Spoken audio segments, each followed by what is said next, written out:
여호수아 3장 14절부터 17절까지의 말씀, 구약성경 323페이지 전후에 있습니다.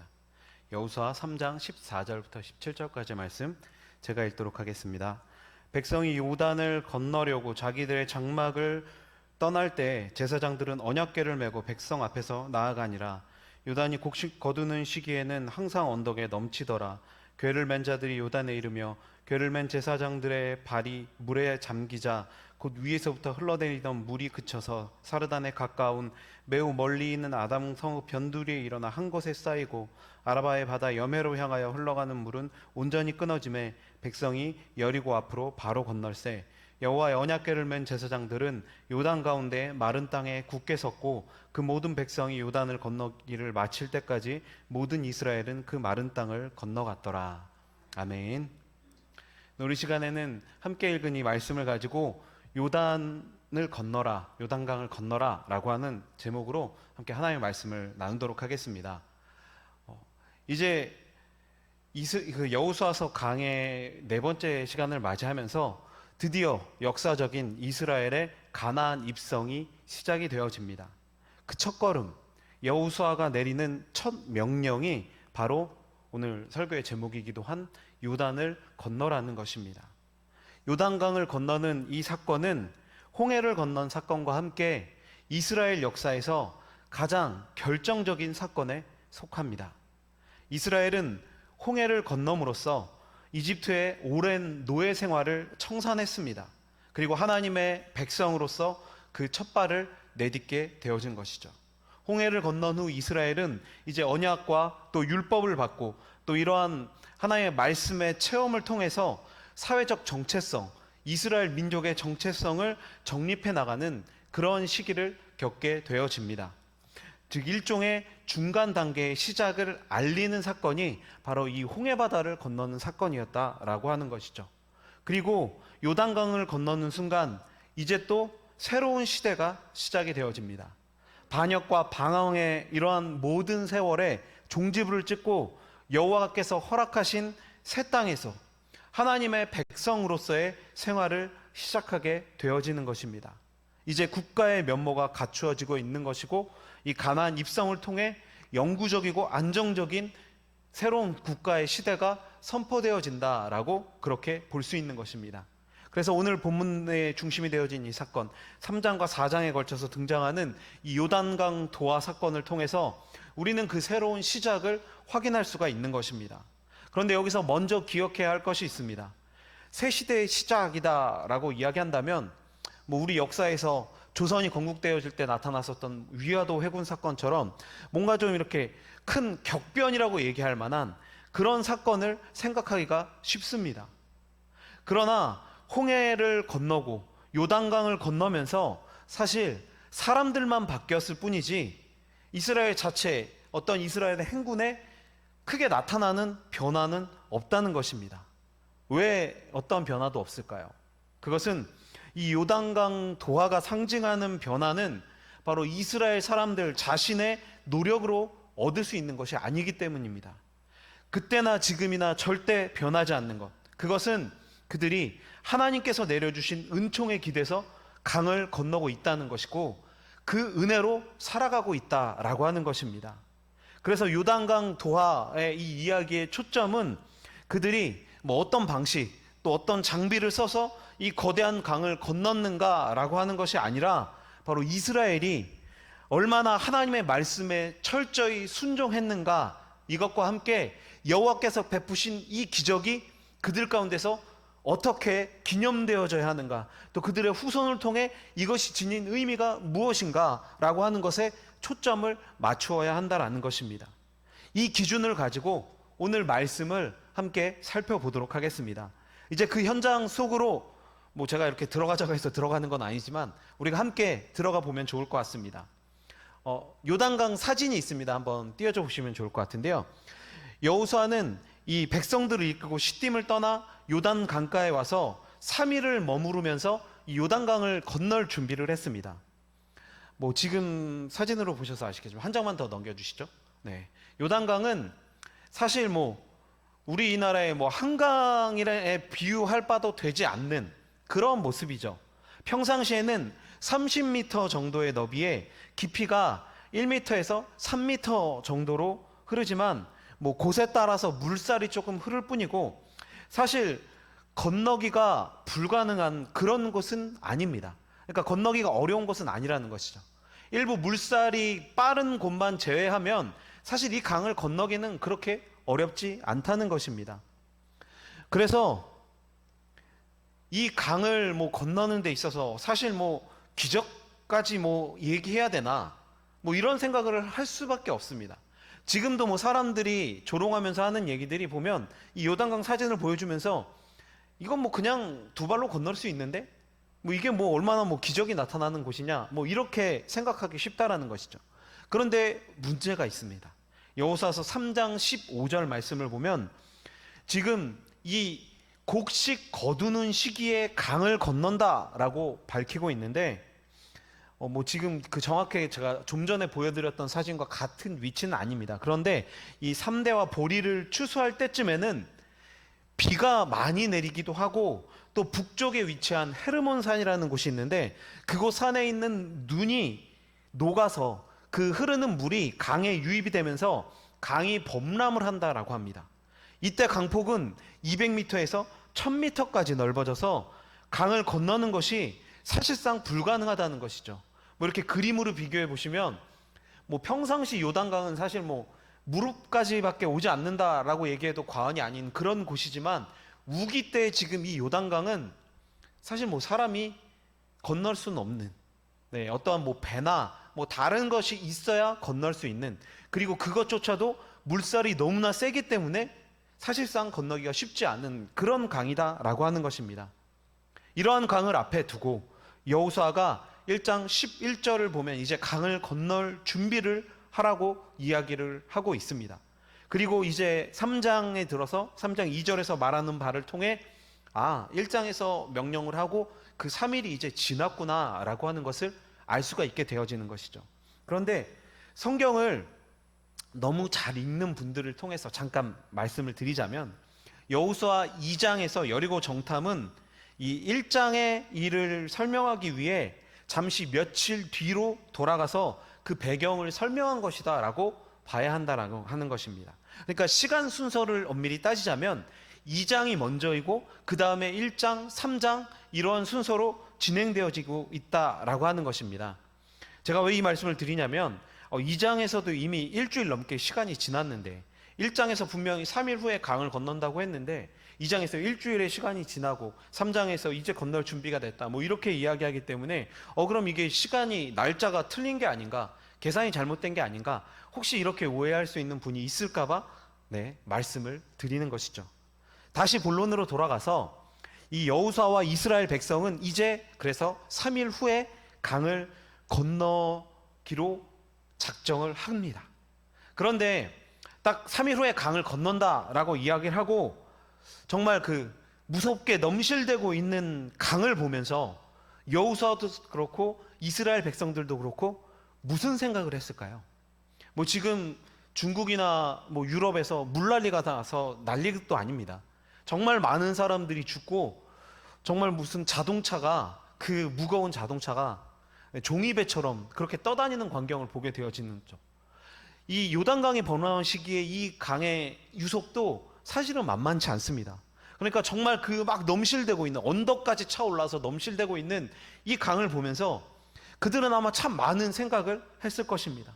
그 어떤 생각을 했건 간에 가장 확실한 것 한 가지는 이 강은 이스라엘이 또 우리가 그 어떠한 방법을 내던 간에 우리 힘으로는 절대 넘을 수 없는 강이구나 라고 하는 것을 깨달았다는 겁니다. 다시 말하면 이건 진짜 하나님이 하셔야만 가능한 것이다 라고 하는 것을 절실히 깨닫는 시간이었다라고 하는 것입니다. 할 게 아무것도 없는데 하나님께서 기간을 정해주시는 일들이 종종 있습니다. 사실 이러한 시간들이 의미하는 바가 무엇일까요? 이런 뭐 우리가 봤을 때 뭐 특별히 준비할 것도 없고 그냥 뭐 며칠 보내는 것 같은 이 시간들은 바로 우리 스스로를 돌아보고 하나님의 은혜를 사모하는 그런 시간이라는 것입니다. 온 이스라엘은 이 시간들을 통해서 하나님을 의지하는 것이 얼마나 중요한가라고 하는 것을 참 많이 그리고 간절하게 생각을 했을 것입니다. 또한 이 시간은 여호수아서 3장 5절 말씀에 있는 것처럼 자신을 성결하게 하는 시간이기도 했습니다. 사람이 몸을 정결하게 한다라고 하는 것은 옷을 깨끗이 세탁을 하고 성적인 것들이나 아니면 세속적인 것들을 모두가 다 절제해야 하는 그러한 기간을 뜻하는 것입니다. 이러한 정결 예식은 하나님을 가까이 하고자 하는 사람들이 해야 하는 의식입니다. 그렇다면 지금 하나님께서 이스라엘 전체에게 이것을 명하시는 이유가 무엇이겠습니까? 이들은 스스로를 정결히 하면서 이제 자기들 가까이 계시는 그 하나님께서 어떤 방식으로 역사하실지를 기대하는 마음을 가질 수 있어야만 한다라고 하는 것을 말씀으로 명하고 계시는 것입니다. 저는 이러한 방식이 그리스도인의 삶의 자세에도 분명하게 도움을 줄 수 있다라고 생각합니다. 우리는 사실 너무 빨리 우리 스스로가 무언가를 다 할 수 있을 것이다 라고 여기면서 그렇게 살아가고 있습니다. 특별히 빨리빨리를 신조로 여기는 우리 대한민국 사람들은 더더욱 그러할 것이죠. 그래서 기도는 한다 할지라도 사실 하나님께서 뭘 하실 시간조차도 주지 않고 바로 결정하고 어떤 문제를 해결하지 못해 발을 동동거리면서 그저 지금 눈앞의 문제 해결에만 매달리고 있는 것이 우리 삶의 모습이라는 것입니다. 그러나 분명 하나님께서는 모든 역사를 주관하시며 당신의 계획대로 그 모든 것들을 이끄시는 분이십니다. 그래서 아이러니하지만 우리 인생의 힘을 우리가 조금 빼고 내 생각과 계획을 잠시 내려놓고 하나님을 묵상하고 나의 약함과 또 그분의 강함을 생각하게 될 때, 그때에만 비로소 진짜 하나님의 일하심을 보게 되는 것입니다. 그것이 없이 너무 빨리 내가 막 무언가를 다 해결하려고 하고 하나님의 계획에는 그냥 입으로만 얘기할 뿐 도무지 관심이 없을 때 우리는 항상 더 큰 문제, 더 큰 사건을 경험하게 된다라고 하는 것을 기억해야만 하는 것입니다. 드디어 이제 강을 건너는 날이 되었습니다. 지휘관들은 진을 두루 다니면서 백성들에게 제사장들이 이제 언약궤를 메고 요단강을 건너며 그 뒤를 뒤따라갈 것, 그것과 또 언약궤와 자신들 사이에는 2000규빗, 지금으로 따지면 900m 정도의 거리를 유지할 것을 당부했습니다. 여호수아서에서 지금 이 언약궤가 처음으로 언급이 되어지고 있는 것입니다. 하나님의 임재를 상징하는 이 언약궤에는 십계명이 적힌 두 번째 돌판과 아론의 지팡이 그리고 만나가 든 항아리가 담겨져 있습니다. 이것은 이스라엘과 하나님과의 관계를 상징하는 그런 물건인 것이죠. 이 언약궤와 일정한 거리를 두고 따라간다라고 하는 것, 이것을 명령하신 것, 이것은 중요하게 의미하는 바가 있습니다. 절대 하나님 앞에 서지 말 것과 거룩하신 하나님에게 너무 가까이 다가가지 말라라고 하는 것이죠.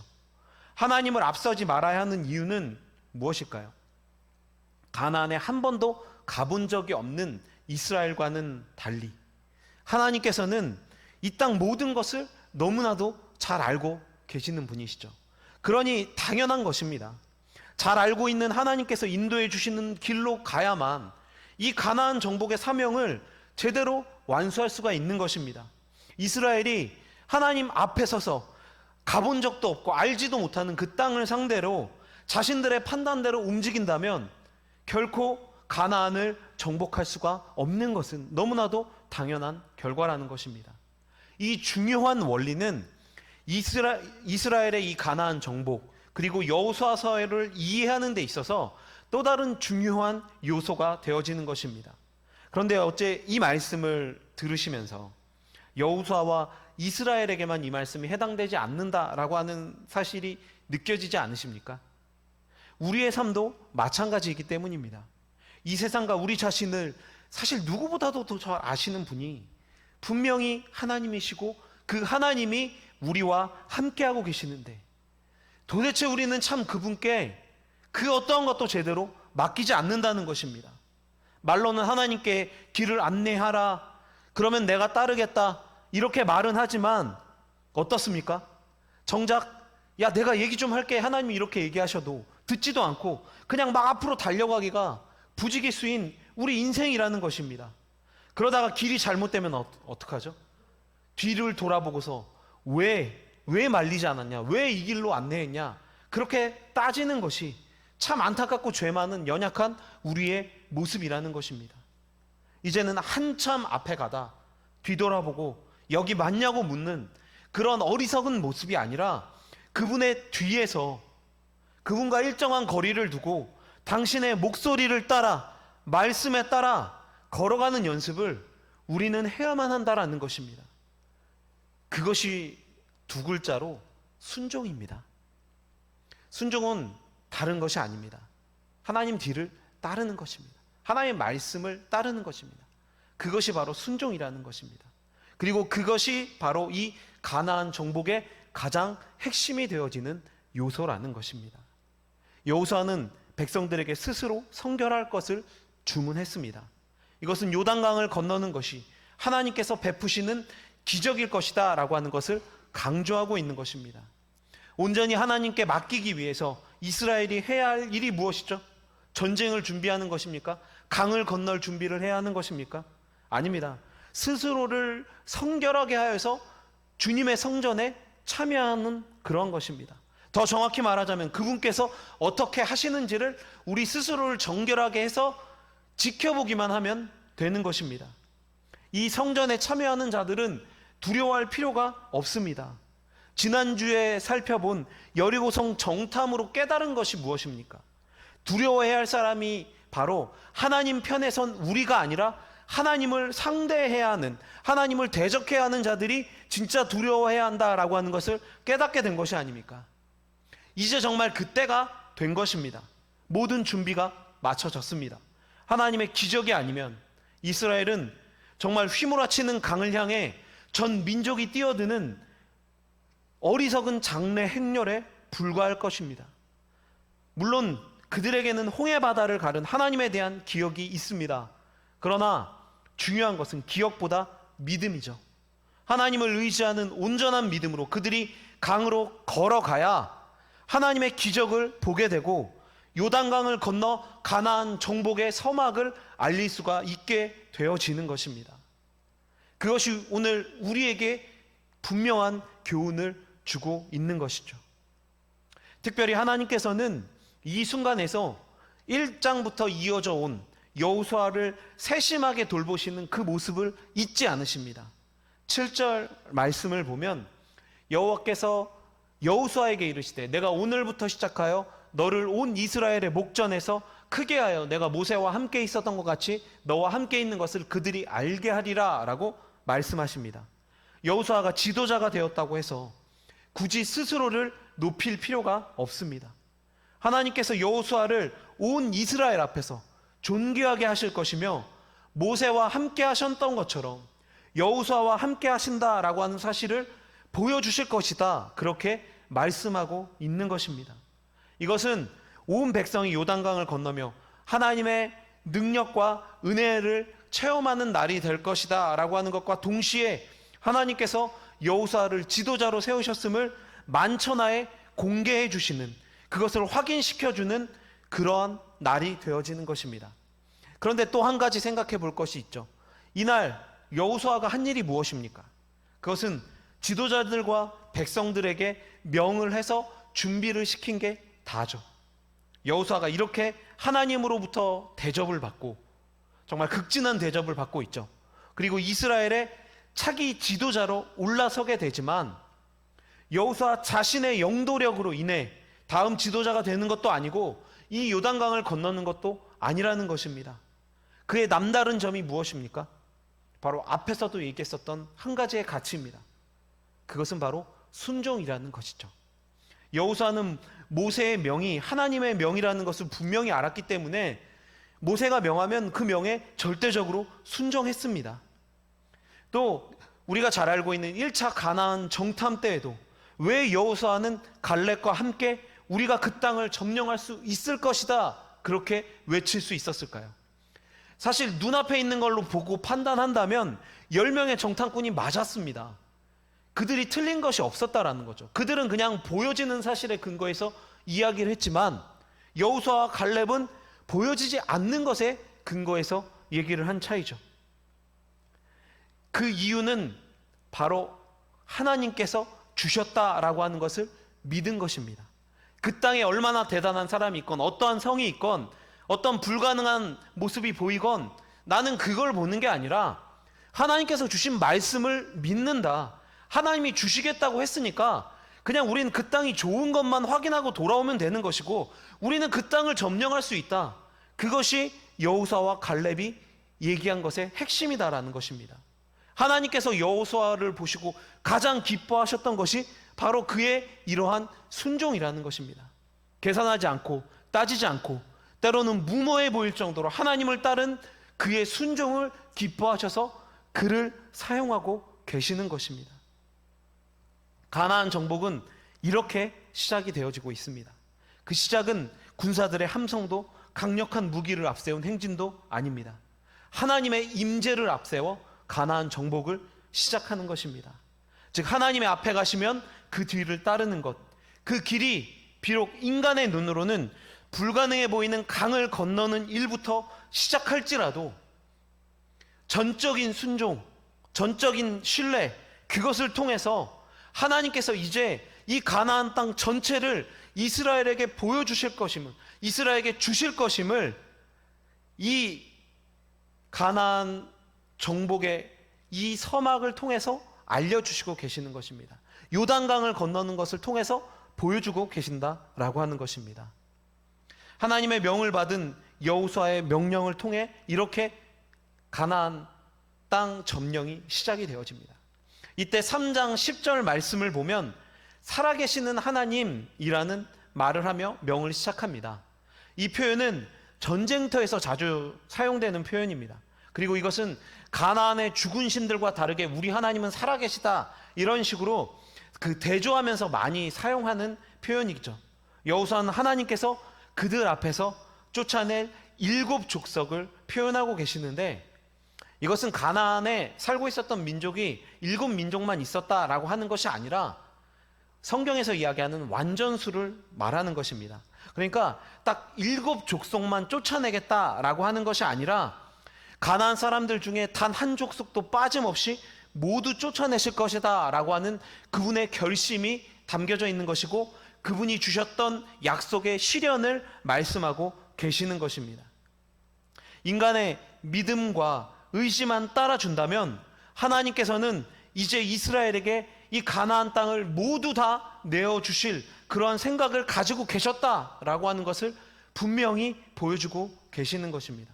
그러나 우리가 이제 여호수아서 후반부에서도 살펴보겠지만 이스라엘은 결국 이 모든 가나안 땅을 정복하지 못합니다. 그리고 그것이 올무가 되어 이스라엘이 타락하게 되어지죠. 이 죄의 책임이 누구에게 있습니까? 결국 하나님이 능력이 거기까지인 것이 아니라 하나님이 조금 부족하셨던 것, 약하셨던 것이 아니라 하나님을 전적으로 믿지 못한 인간에게 있다라고 하는 것이 계속해서 보여지고 있는 것입니다. 이스라엘이 요단강을 건너는 것에는 그래서 단순히 물을 건너는 것 외에 중요한 영적인 의미들이 담겨져 있습니다.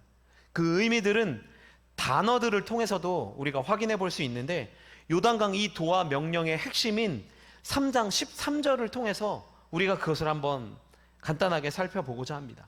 3장 13절 말씀을 보면 온 땅에 주 여호와의 궤를 맨 제사장들의 발바닥이 요단 물을 밟고 멈추면 요단 물 곧 위에서부터 흘러내리던 물이 끊어지고 한 곳에 쌓여 서리라 라고 말씀하고 있습니다. 이 가운데서 우리가 볼 것은 첫 번째로 물이 끊어지고 라고 하는 표현입니다.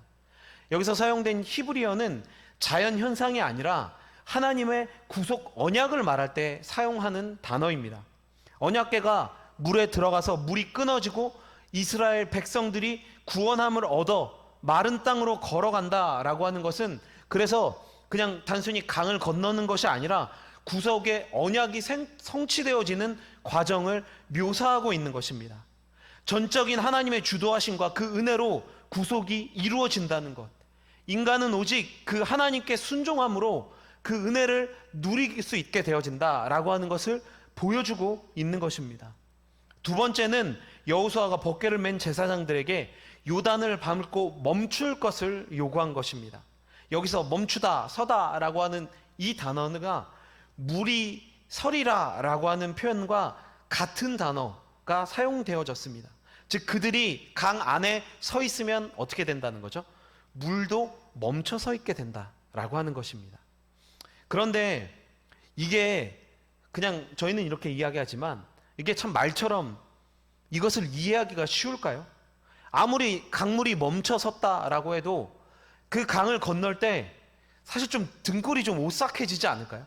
우리가 무서운 곳을 지날 때 등골이 좀 오싹해지면서 빨리 지나가야지 라고 하면서 막 이렇게 뛰어가는 것처럼 그 거대한 강물이 멈춰져 있는 것을 보면서 마치 우리가 수족관을 보듯이 그렇게 볼 수는 없을 것이다 라고 하는 것입니다.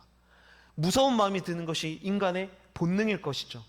빨리빨리 건너고 싶다라는 겁니다. 언제 자신들을 다시 삼킬지 모르는 물 한가운데 서 있어야 한다라고 하는 것은 그래서 믿음을 요구하는 것입니다. 15절에서 17절까지의 이 모든 과정 속에서 보여주는 것은 강물은 이 사람들의 믿음이 그들을 지탱하는 동안 한 곳에 멈추어서 있어야 한다라고 하는 것을 말하는 것입니다. 믿음을 가진 자들, 두려움에 맞서 하나님의 말씀을 따른 자들이 바로 그 구원의 은혜를 지속적으로 경험하게 될 것이다 라고 하는 것을 이 현상을 통해서 보여주고 계시는 것입니다. 그리고 마지막 세 번째는 물이 쌓여라고 번역하고 있는 이 히브리어인데 이것은 흔하게 사용되어지지 않는 단어입니다. 이것은 오직 여호와께서 홍해를 가르신 일을 회상할 때만 사용되어진 단어였습니다. 그러니까 성경 저자는 지금 일부러 이 두 개를 같은 단어를 사용하고 있는 것입니다. 그래서 홍해 물이 범람하지 못하도록 한 곳에 쌓아둔 일을 의미하는 이 단어를 지금 이곳에서 그대로 사용함으로써 두 개의 사건을 연결시키고 있다는 겁니다. 이스라엘을 향한 기적 중 대표적이다라고 얘기하는 그 홍해를 갈라지는 게 하는 것, 이것과 동일선상에서 하나님께서 이스라엘을 향해 또다시 이 놀라운 기적을 보여주고 계시며 여전히 그때나 지금이나 이스라엘을 지키시고 인도하시는 하나님, 그 하나님의 전지전능한 능력을 분명하게 선포하고 있는 것입니다. 이제 또다시 이스라엘에게 엄청난 기적이 벌어지죠. 이것은 이스라엘이 홍해를 건너므로 인해 이집트의 삶을 마치고 새로운 시대를 시작했던 것처럼 이제 요단강을 건너 이번에도 그들에게 새로운 시작이 나타나고 있다라고 하는 것을 의미합니다. 요단을 건너므로 이스라엘은 광야를 배회하던 그냥 이름 없이 사람만 많았었던 그러한 무리에서 분명한 정체성을 가진 새로운 민족, 하나님의 백성으로서 새롭게 태어나고 있다라고 하는 것을 바로 이 말씀들을 통해서 보여주고 있는 것입니다. 그런데 오늘 이 요단강을 건너는 사건은 여기서 끝나진 않습니다. 3장 17절과 4장 1절에서 요단을 건너기를 마칠 때라고 하는 표현이 동일하게 등장하고 있습니다. 이것은 3장과 4장을 연결해주는 연결점이자 이 안에서 아직 보여줄 일이 한 가지 남아있다라고 하는 것을 의미하는 것이죠. 이스라엘 백성들이 요단을 건너는 일은 단순히 당대 사람들에게만 의미가 있는 일이 아닙니다. 그들은 후손들에게 이 사건을 대대로 기념하게 하여 이스라엘의 업적이 아니라 하나님의 구원의 역사, 하나님의 그 은총의 순간을 그 후손들이 대대로 묵상하도록 만들어야만 했습니다. 그것이 역사가 주는 또 다른 교훈이 될 것이 분명하기 때문이죠. 4장 2절 말씀을 보면 백성들이 요단강을 모두 건널 때 하나님께서 여호수아에게 각 지파 사람 중에 한 사람씩 12사람을 선발하라 라고 말씀을 하고 계십니다. 선발된 12사람이 해야 될 일은 제사장들이 서 있는 이 강 중심으로 가서 각자 돌 하나씩을 가져다가 12개의 돌을 쌓아서 기념비를 세우라는 것이죠. 그리고 이것을 자손 대대로 하나님께서 이날 이스라엘을 위해 범람하는 요단강의 물을 멈추게 하신 일을 기념하도록 그렇게 만들라라고 하는 것입니다. 기념비를 세우라는 것입니다. 특히 이 모습은 모세가 하나님과 이스라엘 사이에 언약을 중재하면서 시내산 밑에 12개의 돌기둥을 세운 일을 떠올리게 하는 것이죠. 출애굽기 24장 4절에 보면 바로 그때의 일이 기록되어져 있습니다. 아랫부분만 읽어보면 제단을 쌓고 이스라엘 12지파대로 12기둥을 세웠다라고 그렇게 이야기를 하고 있죠. 즉 여호수아와 백성들이 쌓은 돌무더기는 모세 때와 마찬가지로 분명한 하나님의 은혜를 기념하는 표징이자 기념비다라고 하는 것입니다. 징조로도 번역되어지는 이 히브리어 단어는 어떤 일의 진실성을 입증하는 그런 사건이나 사물을 뜻하고 있습니다. 세월이 흘러서 후손들이 조상들이 범람하는 요단강을 건넜다라는 사실에 대해서 믿지 못하게 되면 그때 이곳에 와서 선조들이 그날의 일을 증언하면서 세운 이 표징을 확인하라라고 하는 것입니다. 이에 이스라엘 백성은 돌무더기를 하나는 진영에 세웠고 다른 하나는 강 한가운데 세웠습니다. 과거 학자들은 이 돌무더기를 진영에 세웠냐 아니면 강 한가운데 세웠냐 가지고 논쟁을 하기도 했습니다. 우리가 생각하기에는 부질없을 것 같은 그런 논쟁이죠. 그러나 최근에 들어서는 그냥 돌무더기를 2세트를 만들었다라고 많은 학자들이 그냥 그렇게 예측하고 있습니다. 이것의 의미는 지금 이 여호수아서 5장 9절에 보면 이 진영이 어디였냐 하고 있는 것이 나타나는데 그 진영이 길갈이다라고 이야기를 하고 있는 것에서 찾을 수가 있습니다. 길갈은 수치가 굴러갔다, 수치가 떠났다라고 하는 것이죠. 다시 말하면 이 강을 건너물 통해서 이스라엘의 그 모든 수치가 떠나갔다라고 하는 것입니다. 이것은 애굽으로 대표되는 광야 생활과의 분명한 단절을 의미하는 것입니다. 그리고 그 중심에 지금 뭐가 있죠? 한가운데 요단강 한가운데 세워진 돌이 있는 것입니다. 이것은 분명한 하나님의 역사를 상징하는 구원의 완성을 의미하는 것을 보여주고 있는 것입니다. 그리고 이것은 이 언약궤가 결국 그리스도의 보혈을 상징하고 있기 때문에 우리의 옛사람이 죽고 그리스도의 보혈로 새롭게 태어난 새 사람은 그리스도와 함께 이제 요단을 건너 새로운 삶을 향해 나아간다라고 하는 영적인 의미를 부여한다라고 볼 수 있는 것입니다. 아마 요한계시록에서 우리가 요단강을 건너, 우리가 흔히 얘기하는 그 요단강을 건너 새로운 하나님의 나라를 들어가는 그 모습을 떠올리시면 이해하시기가 쉬울 것 같습니다. 그것을 정확하게 상징하고 있는 것이 바로 이 요단강을 건너는 이스라엘 백성들의 모습이다라고 하는 것입니다. 하나님께서 사랑하시는 성도 여러분, 오늘 이렇게 우리는 이스라엘 백성들이 이 요단강을 건너는 모습을 살펴보았습니다. 이 모습 속에서 우리가 분명하게 깨닫게 되어지는 것은 무엇입니까? 우리 하나님은 이런 분이시다라고 하는 겁니다. 어떤 분 얘기하는 걸까요?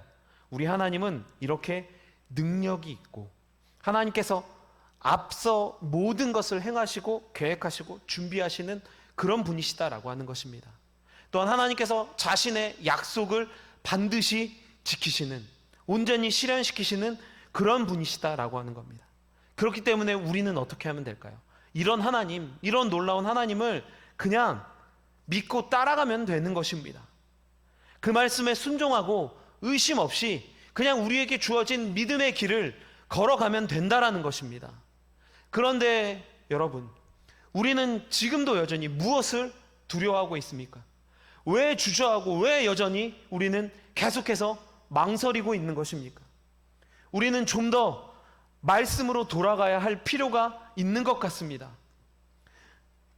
제가 드리는 이 말은 말로만 그냥 말씀으로 돌아가자 그냥 그렇게 이야기를 하는 것이 아니라 정말 범람하는 강을 향해 나아가는 이스라엘의 순종의 모습처럼 우리도 그러한 온전한 순종의 모습이 있어야만 한다라는 것입니다. 물론 다 물에 들어가서 빠져 죽자라는 얘기는 아니죠. 하나님의 일하심을 확신한다면 좀 더 그분을 믿고 따라야만 할 것이 아닙니까? 여전히 생각과 행동은 우리 중심이면서 말로만 그렇게 하나님을 따른다고 아무리 떠들어봤자 그 열심을 하나님께서 기뻐하시지 않으신다라고 하는 것입니다. 요즘 표현으로 그런 코스프레를 아무리 열심히 해봤자 결국 하나님께 아무런 인정도 받지 못하는 그런 모습이 되어진다라고 하는 것입니다.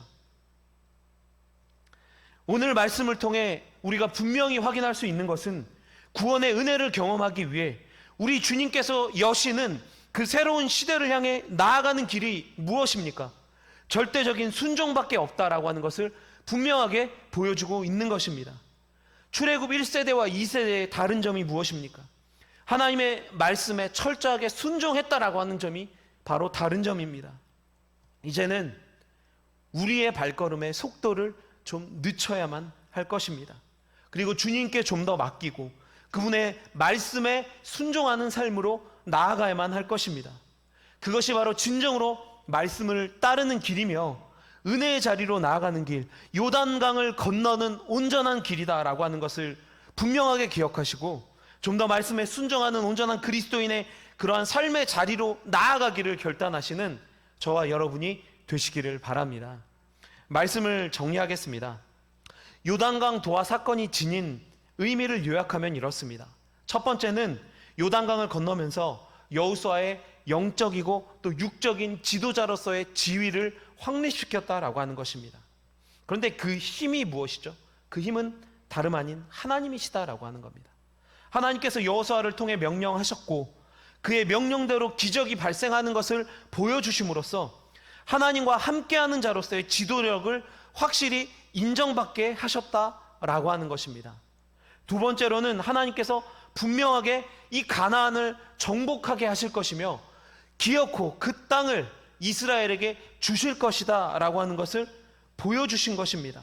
그것을 이 요단강을 건너기를 준비하는 과정과 또 그 가운데 나타나는 기적을 통해서 확인시켜 주셨다라고 하는 것입니다. 마지막 세 번째는 이스라엘이 말씀에 순종하고 여호수아 즉 하나님의 명에 순종한다면 그들에게 주신 약속은 반드시 성취될 것이다 라고 하는 것을 그들 스스로에게 정말 절실하게 깨닫게 해주셨다라고 하는 것입니다. 이스라엘은 분명히 스스로 가나안 땅을 점령한 능력이 없습니다. 하나님께서 명령하신 대로 그분의 뒤를 따를 때 그래서 그들은 그 약속의 실현을 경험하고 구원의 은혜를 누리게 될 것입니다. 요단강을 건너는 사건은 그래서 그것 자체가 약속의 땅을 차지하게 될 것이다 라고 하는 보증의 성격을 가지고 있는 것입니다. 이 강도 건너게 해주셨는데 하나님이 이 땅을 우리에게 주시지 못하겠느냐라고 하는 것을 이스라엘이 계속해서 스스로 깨닫게 만드셨다라고 하는 것입니다. 홍해를 건너며 이스라엘은 집단으로 세례를 받고 구원받은 하나님의 백성이 되었다면 이제 요단강을 건너며 이스라엘은 더 나은 단계, 그러니까 완전한 하나님의 백성으로 더 한 걸음 나아가게 되어져서 그 구원의 실현을 경험하는 진짜 자리로 나아가게 되어졌다라고 하는 것이죠. 이 말씀을 대하면서 어떤 생각이 드십니까? 아, 나도 그 강을 건너고 싶다. 나도 그 갈라진 현장을 목격하고 싶다. 혹시 이런 생각이 드시지 않으십니까? 그러나 사실 우리는 이것을 경험한 이스라엘을 부러워할 필요가 없습니다. 약속의 땅의 모형인 가나안 땅이 아니라 예수 그리스도를 통해 우리는 진짜 구원을 경험하고 그 나라에 들어갈 자격을 받고 이 땅 가운데 또 그리고 영원한 나라를 상속받아서 살아가고 있는 사람들이 바로 우리이기 때문에 그러한 것입니다. 계속해서 말씀드리지만 우리가 누리는 구원의 은혜는 결코 작지 않습니다. 누군가는 또 어떤 민족은 평생을 간절히 소망하며 기다려온 약속의 실현입니다. 그리고 그것을 통해 발생하는 은혜를 누리면서 살아가는 것이 이 땅 가운데 예수 그리스도의 십자가 대속을 경험한 우리가 살아가고 있는 삶이다라고 하는 것이죠. 물론 아직 죄악된 육신으로 이 땅에 거하면서 여전히 그 나라는 참 먼 것 같고 지금 우리가 당하는 어려움이나 고통은 참 크게 느껴질 수도 있습니다. 그러나 진정한 믿음을 가진 자, 말씀을 따르는 자는 흔들리지 않습니다. 매일매일 강물이 넘치는 그 강을 향해 나아가는 것처럼 두렵고 떨릴지라도 하나님을 신뢰하며 담대하게 우리는 그 길을 걸어가야만 하는 것입니다. 계속 그 강물 속으로, 표현이 좀 이상하지만 들어가야만 한다라는 것입니다. 그리고 그 걸음을 내디딜 수 있는 자만이 하나님께서 주시는 이 모든 복을 온전히 누릴 수가 있다라고 하는 것을 분명히 기억하시기를 바랍니다. 그리고 그것을 증명하는 것이 가나안 정복이며 이스라엘의 역사인 것입니다. 이 시간 말씀을 기억하시면서 다시금 우리의 신앙을 가다듬고 하나님 앞에 선한 열심을 내서 그 구원의 은혜를 누리고 경험하는 귀한 자리를 떠나지를 않기를 다짐하고 계속해서 힘을 다해서 열심히 우리에게 주어진 길을 걸어가실 수 있는 저와 여러분이 되시기를 바랍니다.